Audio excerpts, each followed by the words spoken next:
Unajua jana bwana tulikuwa tuna enjoy mzee. Alafu namshuku yule ni shabiki bwana wa Everton. Unajua bwana sisi na Everton tunatoka bwana the same city. Yup. Sisi na Everton tunatoka bwana the same city. Bwana zamani tulikuwa timu moja. Bwana tukaja tukacelebrate tukaseparate, I'm sorry. Alafu tulikuwa timu moja. Bwana tukaja bwana tukavunjika tukaseparate. Tuliposeparate tukatumia the same ground. Tukawa bwana tunatumia pale Anfield sote. Lakini bwana Everton wakaanza kushindwa kulipa kodi. Tulikuwa tunatumia kiwanja kimoja by the way. Everton na Liverpool walikuwa tunatumia the same bwana football field. Lakini Everton wakashindwa kulipa kodi sasa. Exactly, that's why tukawafurusha. That's why huo ndio uhasama mkubwa kati ya Everton sasa ikaanza na Liverpool. So wakati tukicelebrate bwana ile open bus bwana tour parade ya ninio ya ligi kama ya kombe lile la ligi bwana mwisho jamaa katoka na gari tu akapita bwana na crowd. Ile lazima ni shabiki bwana Everton. Ni Everton alikuwa shikaje kapita tuna crowd yani pale. Sasa lubizo watu wengi sana. 27 mazee. Lakini hawakuaga. Hakuna hata mmoja mwenye ameaga, lakini watu 27 na wengine ni watu hii. Alipita bwana, unajua iko hivi. Si parade inafanyika. Bwana basi iko katikati ya tour. Bwana wachezaji wamebeba ile kombe. Watu huku. Bwana kama kuna barabara ambayo ina join kwa ile barabara ambayo watu wanafanyia trophy unapata kidogo inafungwa.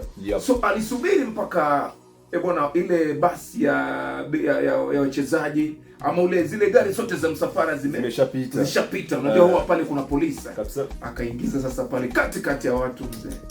Au lazima ni wa Everton ama na Man U. Unajua washabiki kama ndio wako nayo tabia sana. Akaingia bwana na gari pale kwa crowd mzee. Na ilikuwa inaelekea mwisho bwana. Bwana ile kule mwisho kabisa, mwisho ile stop ya mwisho tu. Tumeenjoy bwana 4-5 good hours. Bwana ile mwisho tu alafu jamani nadhani pia mamlaka huko ya usalama anafaa kuchukulia hatua kwa sababu yako wameshikwa.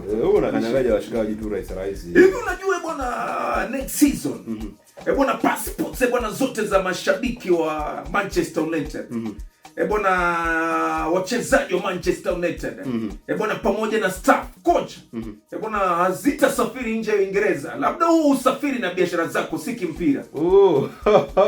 Yaani watakuwa wanazungukia tu pale England. EPL, FA kwenda Carabao. Yaani passport zitakosa kazi next season mzee. Unajua lazima ukuwe na valid passport bwana kuparticipate in UEFA Champions League. So unajua passport inakupatia nafasi ya kusafiri kwenda Ufaransa. Bwana kama game iko Italy, Jerumani, kama game iko Germany, iko Spain.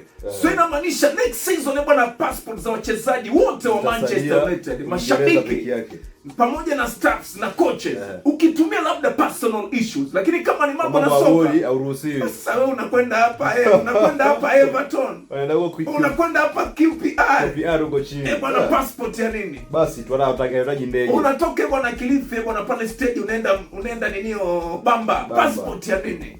Basi bwana sasa jamaa ndege Kristo atasave za mafuta. Wanaambia ndege wataziveza sana washikaji hao. Wanapanda, unajua wale wazungu wako mbele, unaweza kuwa wanapanda tu kudondoka tu hata kama game bwana iko Liverpool unapanda tu.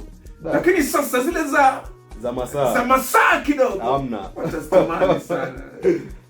Watachonga viazi sana. Kuna maplayer watapoteza passport. Next season Batoni wakirudi UEFA jamani. Nilieka passport. Mbona sioni? Hapo kwenda zangu na sioni.